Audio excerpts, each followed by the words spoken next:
Paz do Senhor, meus amados irmãos, estamos aqui para mais uma aula. Nós estamos estudando na revista das Escolas Bíblicas Dominicais, a CPAD, em defesa da fé cristã. E hoje nós estaremos aqui falando sobre a lição número 5, Jesus é Deus. Eu espero que vocês tenham tido uma semana maravilhosa na presença do Senhor e estamos aqui. Vamos dar início a essa aula sem muitas delongas, para que a gente possa tornar ela o mais breve e o mais entendível possível. Vamos dar início então. Meus amados, a Bíblia ela nos ensina que Jesus é Deus. Isso é muito claro na Bíblia. Ele é Deus igual ao Pai. E tem a mesma essência, ou seja, a mesma substância, como nós já temos estudado em outras aulas aqui. Mas nesta aula de hoje, meus amados, nos convém ressaltar que Jesus, ele não é metade Deus e metade homem, como muitas pessoas afirmam por aí. Nada mudou, meus irmãos, com a sua encarnação. Ele é perfeito homem, Jesus Cristo homem, conforme 1 Timóteo 2,5, e ele é também perfeito Deus, com toda a sua plenitude, porque corporalmente, meus amados, nele habita toda a plenitude da divindade, conforme nós vemos lá em Colossenses 2:9 também. Veja o termo grego, meus amados, quando se refere a isso, é o termo morfe. Isso está lá em Filipenses 2:6, ou seja, é forma. Então ele denota e indica uma essência imutável de Deus, ou seja, Jesus jamais deixou de ser Deus ao se tornar homem. E entendam, meus irmãos, que os apóstolos, eles eram judeus, né? E isto significa que eles não admitiriam, em hipótese alguma, meus amados, outra divindade, senão somente o Deus único de Israel, que é Javé, como nós já vemos e já estamos estudando. Isso está lá em Marcos 12, de 28 a 30. Nós podemos voltar à aula anterior e vamos perceber essas coisas. Mas muitos judeus, meus amados, eles tiveram uma reação um tanto quanto negativa diante dos discursos que Jesus fazia a respeito da sua divindade, ou seja, da sua igualdade com o Pai. Então, eles não recepcionaram muito bem isso, não. E isso, meus irmãos, a gente precisa deixar bem claro aqui para os irmãos que foi registrado na Escritura, não foi omitido pela Escritura. Isso está lá em João 5,18, está também em 58 e 59, João 10, de 30 a 33. Então, meus amados, isso está bem explícito na Bíblia. Apenas para constar aqui para os irmãos mais um texto, lá em João 10, no versículo 30, ele diz o quê? Eu e o Pai somos um. Então isso, de uma certa forma, agredia os judeus daquela época que não estavam crendo naquilo, E com isso tentaram apedrejá-lo. Desta forma que aconteceu. E apenas para que vocês tenham o entendimento disto, meus amados, todo este contexto mostra o quê? Mostra que a Escritura Sagrada, ela não quer te convencer de nada. Se ela quisesse te convencer, ela omitiria alguns fatos, mas ela não quer te convencer de nada. Ela quer apenas apresentar a você a verdade com todos os fatos. E a verdade é a deidade absoluta de Jesus, como nós vemos em João 10, 28 e 30, Romanos 9, 5, nós vamos falar no final também sobre Romanos 9, 5, Colossenses 2, 9, Tito 2, 13, 1 João 5, 20, isso entre tantos outros textos. Aqui eu tenho inúmeros textos que eu posso passar para os irmãos, Mas como nós já vimos na aula passada,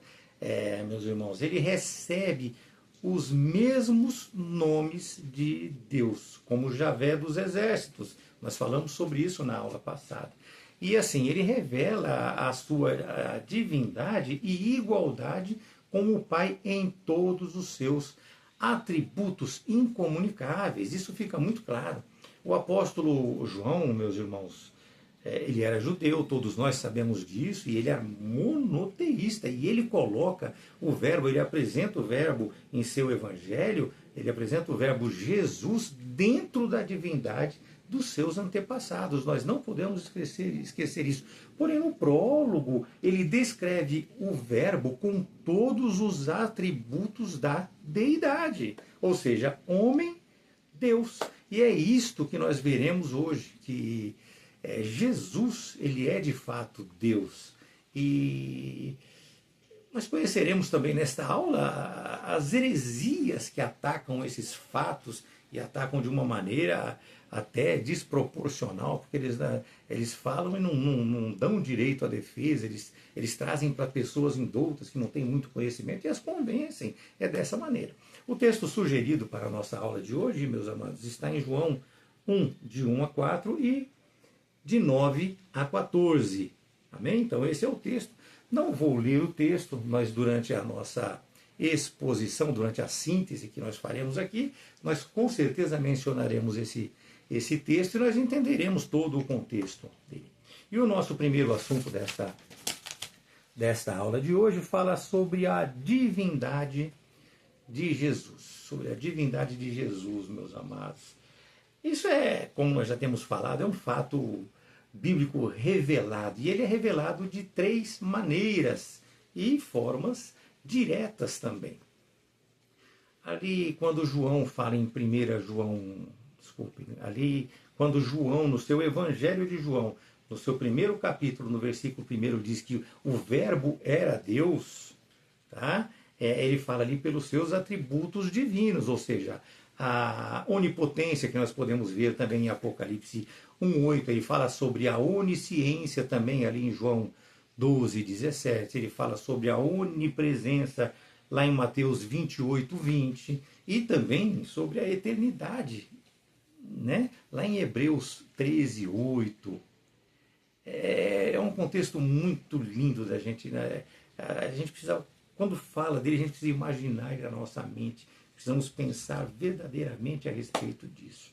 E ele fala também pelas suas obras e pelos seus títulos. Ou seja, ele é Criador, lá em João 1:3, ele é Salvador em Filipenses 3:20, ele é Santificador, meus amados, em 1 Coríntios 6:11, e ele é preservador em Hebreus 1:3.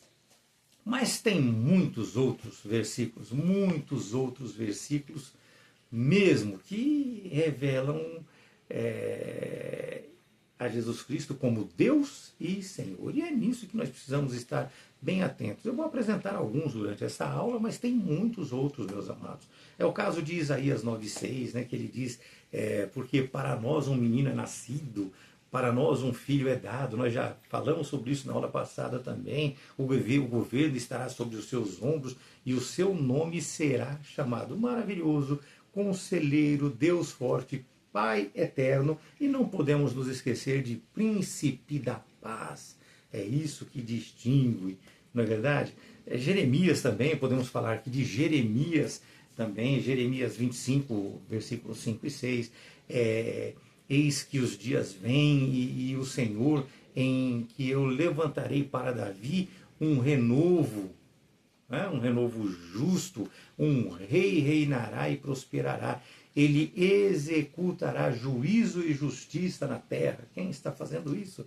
É Jesus Cristo, meus amados. É desta maneira. Zacarias 12:10 também, derramarei sobre a casa de Davi, sobre os habitantes de Jerusalém, o espírito da graça e de súplicas, e olharão para mim a quem transpassaram, e prantearão sobre ele. A quem transpassaram? A Cristo, meus amados. São textos maravilhosos que vão nos apresentando a divindade de Jesus. Zacarias 14:5, né? Fugireis para o vale dos montes, enquanto o vale dos montes chegará até Azel. Mas aqui nesse texto também o que importa é quando ele fala, e o Senhor meu Deus virá, e todos os santos contigo. Olha, meus irmãos, coisas que levam diretamente a Jesus Cristo. João 1,3. João 1, de 1 a 3. João 1, de 1 a 3. Em princípio era a palavra, e a palavra estava com Deus, e a palavra era Deus. Quando nós falamos desse texto, meus amados, ele diz assim que em um princípio com Deus, todas as coisas foram feitas por Ele, e sem Ele nada seria feito. E aqui, em João, meus amados, nós precisamos acrescentar algumas coisas, que isso aqui vai começar a fazer a diferença para nossos estudos de hoje. Nós vemos já de cara ali uma adulteração feita na Bíblia. A Bíblia é a tradução Novo Mundo, que nós já falamos sobre ela, que é das Testemunhas de Jeová, onde eles colocam um Deus. Vejam, a palavra era um Deus. Eles colocam o um e colocam o D com letra minúscula na tradução deles. Essa edição, meus amados, ela foi feita em 1986, foi repetida depois lá em 2014. Além deles colocarem esse um, eles escrevem o Deus com letra minúscula. Ok? Ocorre que no original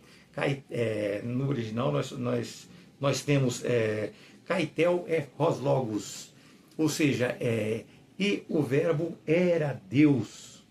E o verbo era Deus. Kaitel en Logos. O que indica que o Senhor Jesus é Deus em todos os atributos que o Pai tem. Simples. Mas ele não é a primeira pessoa da Trindade, porque nós vemos que existe um Pai. Ok? Então a falta do artigo, nós vemos que ele não é o Pai, devido à falta deste artigo. É muito simples para entender essas coisas. Lá em João também, 8,58, nós vemos especificamente isso. João 20, 28, já mencionei. Filipenses 2, no versículo 6, já mencionamos. Colossenses 2,9, já mencionamos. Ficamos repetindo para que os irmãos possam ter a curiosidade de ler e aprender verdadeiramente. Tito 2,13, Hebreus 1,8, 2 Pedro 1,1, 1 João 5,20, Apocalipse 1,7 e 8, meus amados. Todos esses textos, eles testificam que Jesus é Deus, é simples. Mas os testemunhas de Jeová, eles afirmam até hoje que o título Alfa e Ômega se aplica exclusivamente ao Pai e não ao Filho. É difícil nós entendermos essas coisas. E pasmem, meus irmãos, com isso eles mudam a divisão até com relação a eles mesmos. Porque eles já ensinaram anteriormente que o Alfa e o Ômega de Apocalipse 1,8 era Jesus. E isso está no seu Novo Testamento interlinear. Isso é fácil de você pegar. Pega o Novo Testamento interlinear deles, que você vai ver escrito e estudar. Eles não se acertam nem entre eles. É difícil. Eles não estabelecem um padrão de pensamento, não estabelecem um padrão de entendimento. Eles, entre eles mesmos, divergem em muitas coisas. Mas basta uma leitura simples de Apocalipse, quando nós fazemos isso no capítulo 1, que nós vamos ver claramente a revelação de Jesus Cristo em todo este capítulo. Portanto, Jesus, meus irmãos, de fato, ele é Deus. Deus, não há como se discutir isso biblicamente. Biblicamente, quando eu falo, através da Escritura Sagrada, porque a Bíblia nós já sabemos que os testemunhos de Jeová tem a deles que foi escrita por eles. Então eles escreveram conforme eles quiseram, conforme eles entenderam, conforme eles acharam. E não é fato, as Escrituras estão aí para que nós possamos ir nelas e buscar a verdade, a realidade. Então, meus amados, a Escritura Sagrada, ela deixa muito claro isso. Ela deixa de forma clara e inconfundível a eternidade de Cristo e a sua pré-existência eterna. Nós vemos isso lá em Miqueias 5:2. Miqueias 5, no seu versículo 2, nós vemos isso. Portanto, Jesus é o mesmo ontem, hoje e sempre. Ontem, hoje e sempre. Hebreus 13:8 nos fala assim. E como nós já falamos no início desta aula, ele é onipotente, porque lhe foi dado todo o poder no céu e na terra. Leiam Mateus 28:18, que nós vamos ver isso. Para ele, amados, não existe impossível. Ele está acima de todo principado e potestade. E ele tem todo o poder e domínio. Isso está também em Efésios 1, 21. Muito simples. Já quando nós nos referimos ali à palavra onipresença, nós vamos ter que tomar um pouco mais de cuidado para o entendimento, porque esta palavra ela não está na Bíblia. Ela provém do latim omni, que significa tudo, e praesentia, que significa presença, ou seja, habito no alto e santo lugar, mas habito também no contrito e abatido de espírito. Isaías 57, 15. Que maravilha, não é? É dessa maneira. Portanto, Jesus, meus irmãos, ele é ilimitado. Não tenha dúvida disso de maneira nenhuma. Ele pode estar em todos os lugares ao mesmo tempo. Para ele não existe restrição de tempo e espaço. Mateus 18, 20 já falamos. Mateus 28, 20 já falamos também. Meus amados, ele vai estar com os seus em qualquer lugar ou em qualquer situação e a qualquer tempo. Nós precisamos entender isso. Isso é muito claro na Bíblia. Eu não sei como os teólogos deles não enxergam isso. Não enxergam isso desta forma. A onisciência, agora falando um pouco de onisciência, meus irmãos, ela deixa muito claro que ele sabe de todas as coisas. Isaías 46, 9, 10 fala isso. Ele sabe de todas as coisas, meus amados. E isto é o conhecimento, é a inteligência, é a sabedoria em um grau assim perfeito, em um grau infinito. Está lá em Isaías 40, 28. Muito simples. Salmos 139, no versículo 6, também deixa muito claro que tal conhecimento, esse conhecimento, ele é maravilhoso demais para nós. Ele é tão alto que nós não poderemos alcançá-lo. Nós poderemos tentar formar um pensamento a respeito dele. Mas ele é maravilhoso demais para nós. Nós não o alcançaremos. É muito difícil. Estes, meus amados, são atributos de Deus, exclusivos de Deus. Ele não compartilha isto com ninguém, porque só Jesus e o Espírito Santo os têm.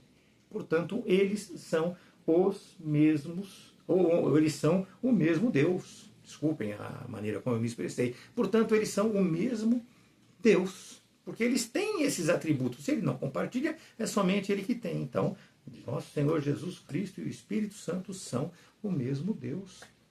Mas, no entanto, mais uma vez, porquanto, não sei de que forma, não sei como acontece, os testemunhas de Jeová ensinam que o Jeová pregado por eles, meus amados, ele não é onisciente.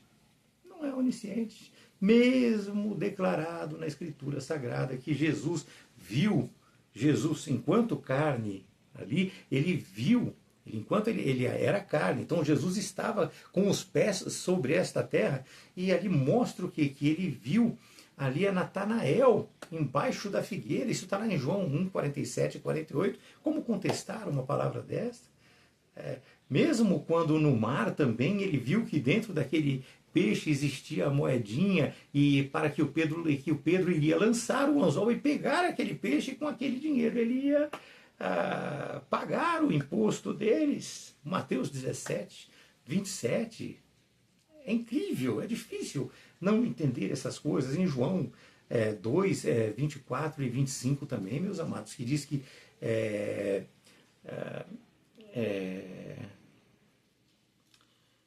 que o próprio Jesus,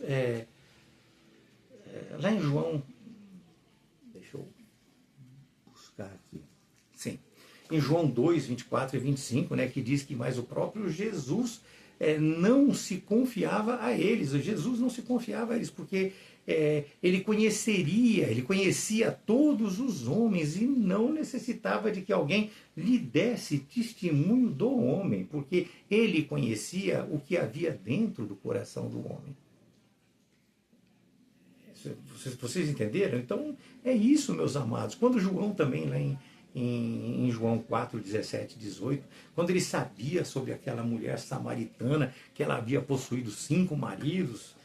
Meus amados, fica muito claro isso para todos nós, estes, entre tantos outros textos, meus irmãos, que provam que Cristo tem em si, sim, os atributos divinos, que são atributos incomunicáveis, que nenhum outro homem teria.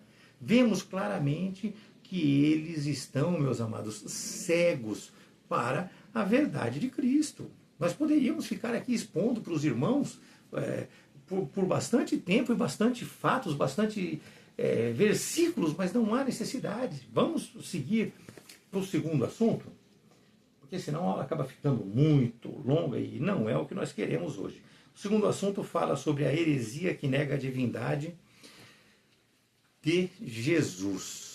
Assim como nós já vimos, meus amados, os testemunhas de Jeová, eles acreditam que Jesus é o Filho unigênito de Deus e que a sua vida começou no céu. Ele é descrito como a primeira criação. Então eles interpretam que Deus criou ele. Ou seja, ele é entendido por eles como a primeira criação de Deus. Então ele foi criado. Ok? E ele foi criado a representação exata de Deus.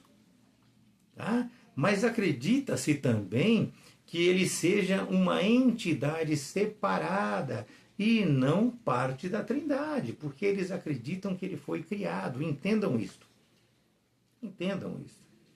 E não é isso que nós cremos. Ele já é, ele sempre foi, ele sempre esteve.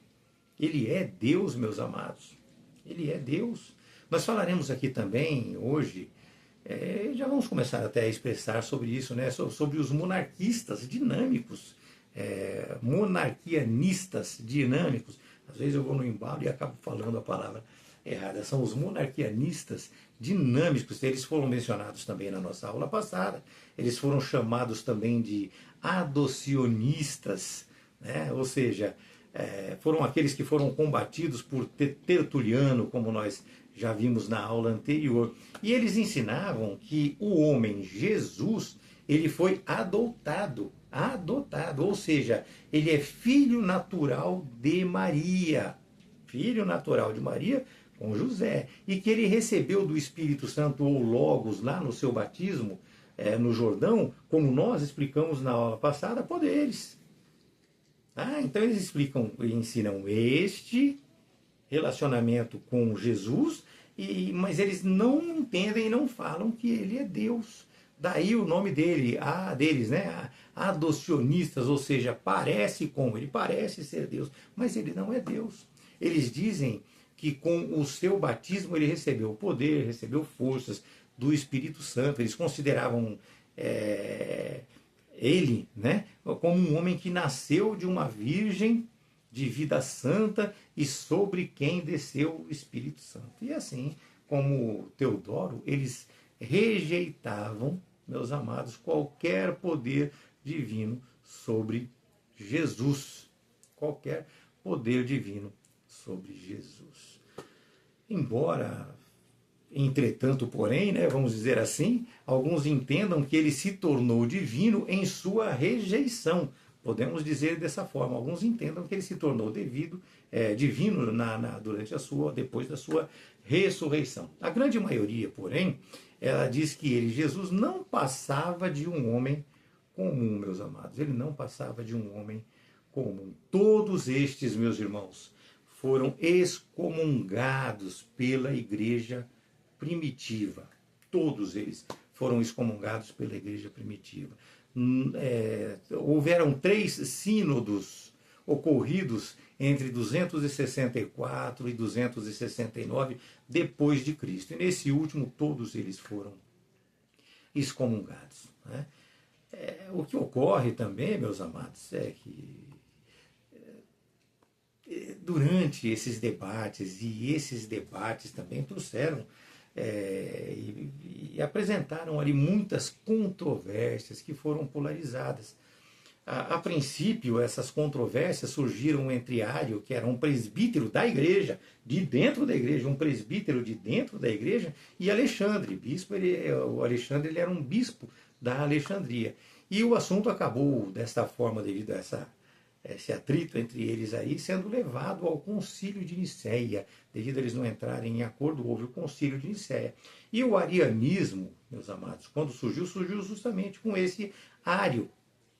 Né? Ário. Ali na Alexandria, isso foi no Egito, no quarto século, foi no quarto século, sim. E ele dizia que Jesus não tinha a mesma natureza do Pai. Ele dizia que Jesus, ele era uma criatura e que Jesus havia sido criado, meus irmãos, do nada. Ou seja, era uma classe divina inferior, que não era nem divina e nem humana. Ou seja, era uma terceira classe entre a deidade e a humanidade. E isto é totalmente contrária à ortodoxia das igrejas. Hoje, esta, meus irmãos, é considerada a maior controvérsia da história da igreja. A maior controvérsia, vocês imaginem, né?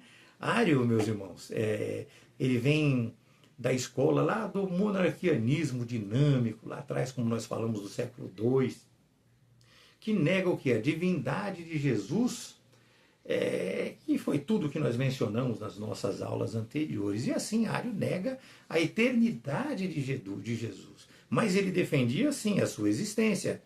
Ele defendia a sua existência. E pasmem, antes mesmo da sua encarnação.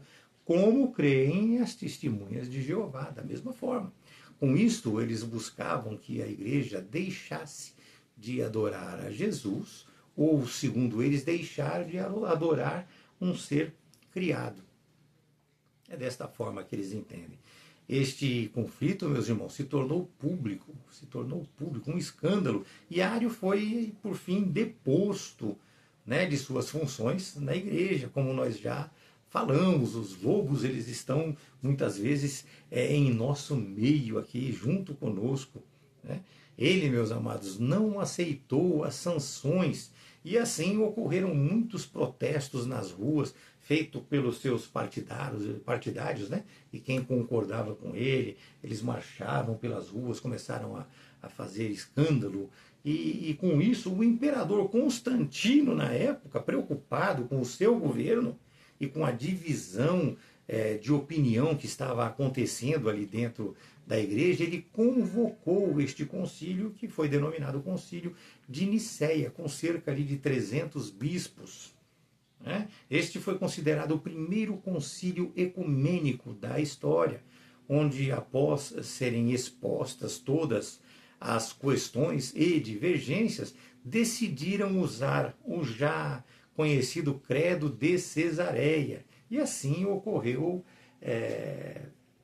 desta forma, usaram o Credo de Cesareia, e isso trouxe uma aprovação do imperador, né?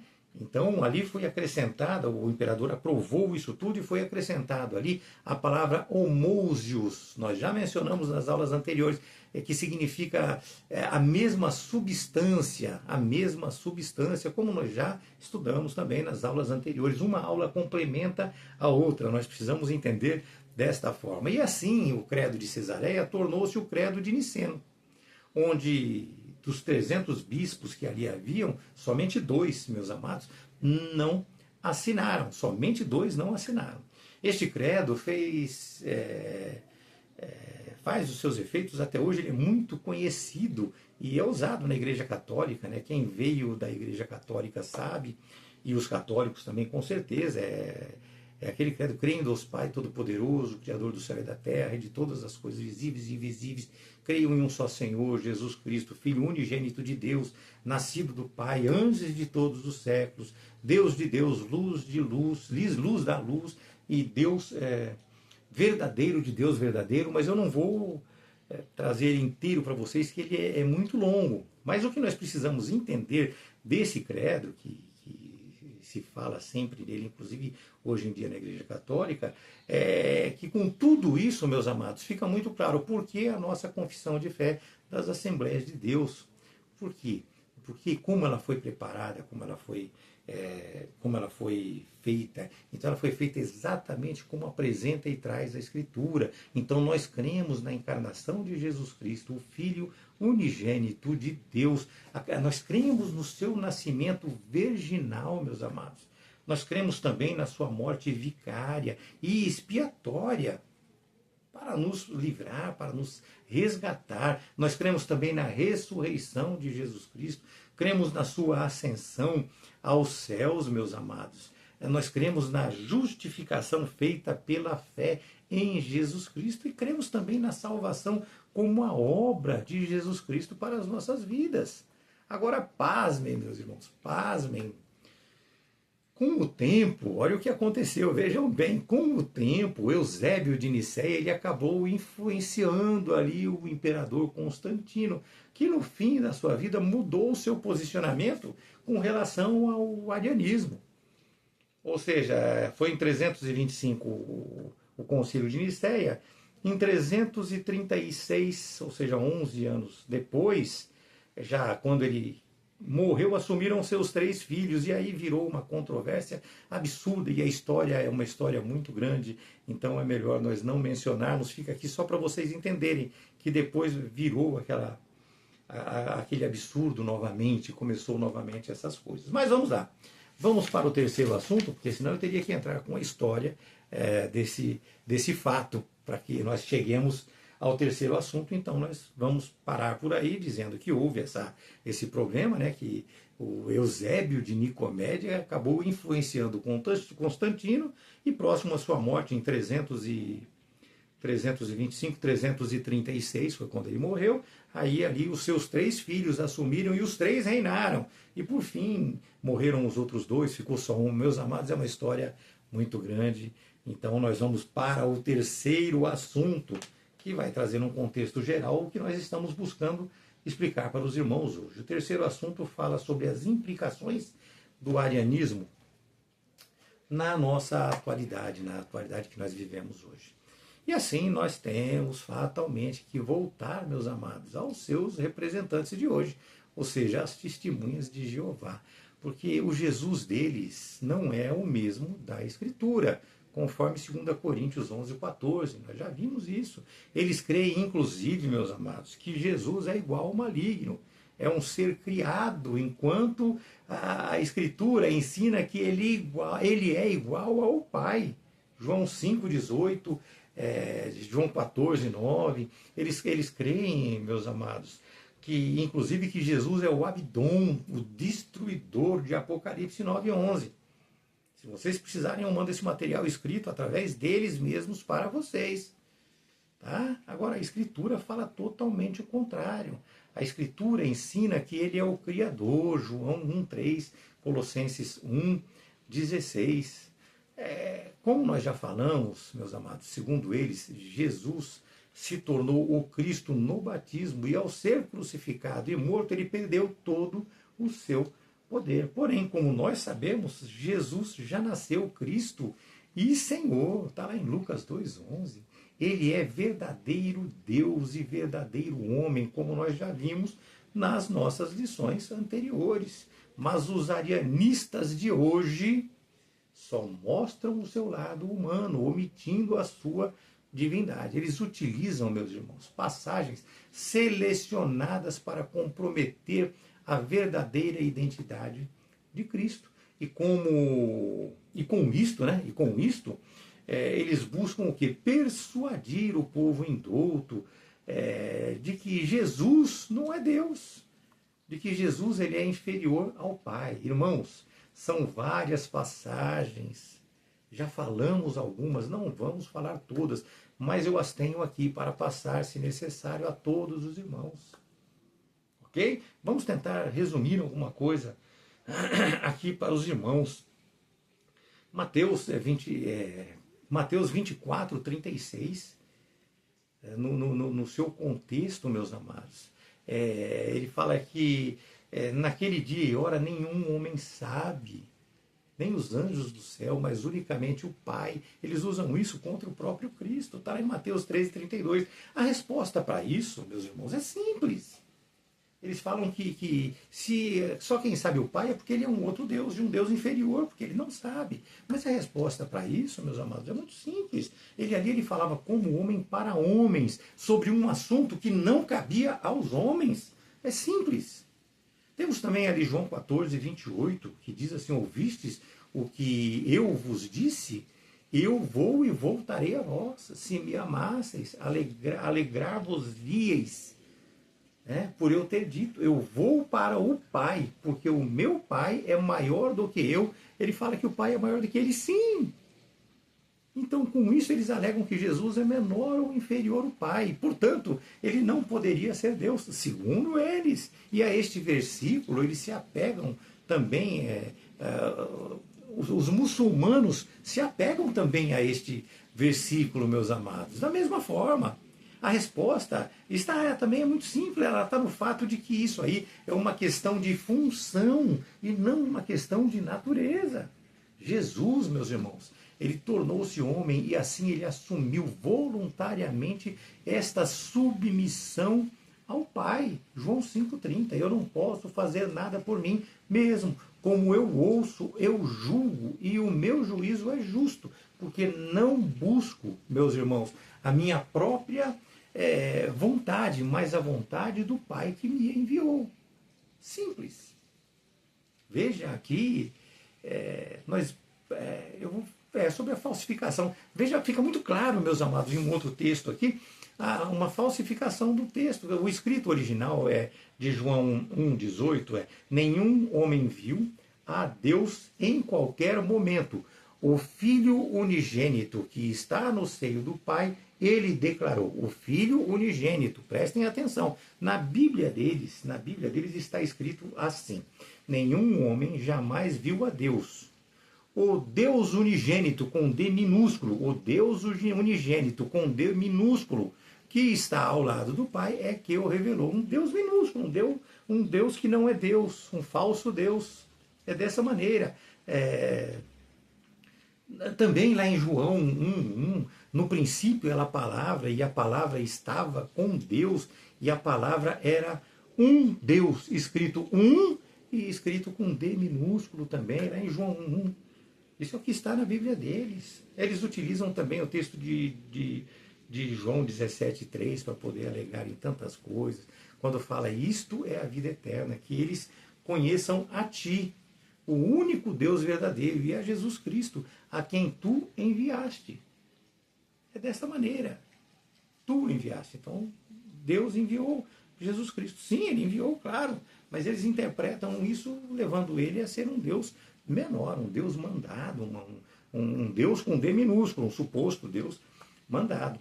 Não apenas, inclusive, os testemunhas de Jeová enxergam desta maneira também, mas todos os unitaristas, eles tentam, através desta passagem, meus amados, provar uma suposta diferença da natureza do Pai e do Filho, como sendo o Pai um Deus maior que o Filho. Mas, meus irmãos, se vocês precisarem, eu repito, e quiserem material de estudo, são muitos textos, e não são só textos bíblicos, são documentos e entre outras coisas. Basta me pedir que eu envio para vocês estudarem. Vai dar trabalho, mas vocês vão se tornar peritos na área que eu jamais serei. Eu estou aqui tentando apenas auxiliá-los no entendimento destas coisas, né? No demais, meus irmãos, nós precisamos entender que a salvação é pela graça, mediante a fé em Jesus Cristo. Já falamos sobre isso. Efésios 2, de 8 a 10, João 5, 24, sempre repetindo os mesmos textos, Atos 16, 31, João 17, 3, e posso acrescentar muitos outros. Muitos outros eu tenho aqui no meu tablet, muitos outros que eu posso acrescentar para os irmãos, mesmo agora durante a aula. Entenda que muitos creem em Deus, mas não creem em Jesus. E negar Jesus, meus amados, é inconcebível, é ter uma crença falsa, é ter sido enganado por essas pessoas, porque Cristo, ele é a cabeça do homem, e assim, conforme diz 1 Coríntios 15, 28, quando todas as coisas lhe estiverem sujeitas, então o mesmo Filho também se sujeitará àquele que todas as coisas lhe sujeitou. Então o Filho se unirá ao Pai, tá? Para que Deus possa ser tudo em todos. Vejam, meus amados, como as coisas ficam claras. Mas vamos lá, não adianta a gente se emocionar e se irritar com certos erros, né? A gente precisa simplesmente ensinar. Vamos falar um pouco aqui, meus amados, sobre o islamismo, sobre o Alcorão. O Jesus mencionado lá no Alcorão, ele é apenas um mero mensageiro. Ele não é reconhecido como Deus, nem como Filho ou Salvador, tampouco lá, meus amados. Ele morreu pelos nossos pecados. Não morreu também pelos nossos pecados. Eles consideram Maomé o último mensageiro, ou seja, profeta, e superior a Jesus.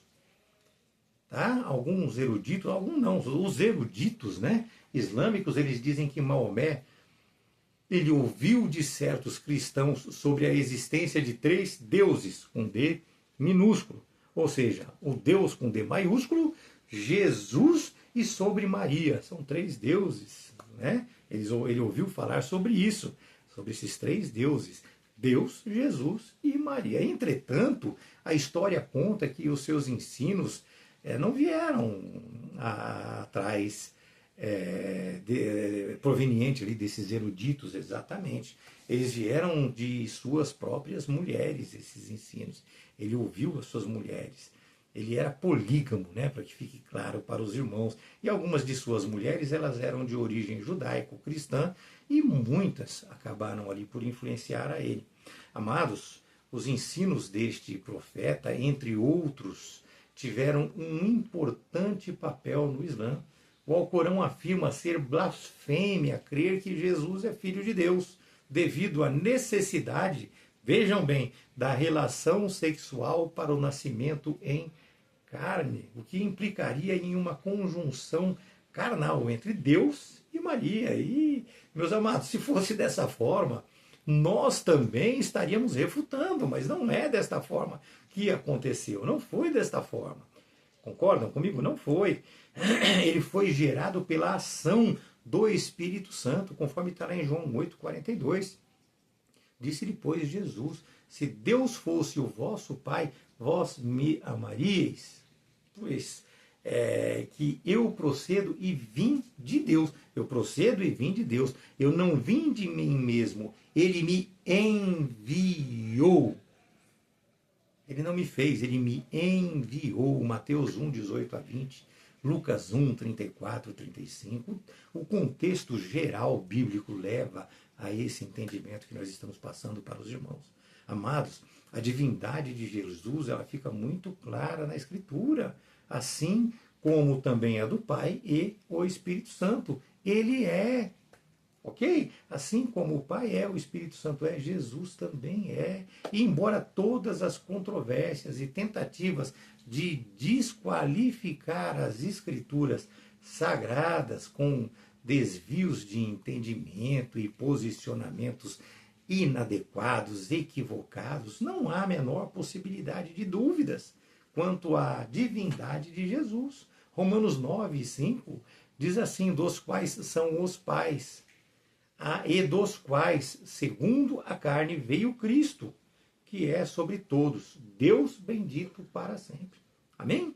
Fica muito claro para os irmãos. Se vocês pegarem o contexto somente desse texto de Romanos 9,5, é um absurdo o número de versículos que se acrescenta a ele para trazer o entendimento para nós sobre a divindade de Jesus, meus amados. Mas vamos lá, vamos encerrar a nossa aula. Eu acredito que eu tenha conseguido passar para os irmãos. Que Deus abençoe grandemente a vida de cada um de vocês, que vocês tenham uma semana maravilhosa. E na nossa lição número 6 nós falaremos que o Filho é igual como o Pai. Espero tê-los na nossa aula da semana que vem também, que nós estamos aprendendo muito sobre a divindade de Jesus. Amém? Deus abençoe, uma semana maravilhosa para todos.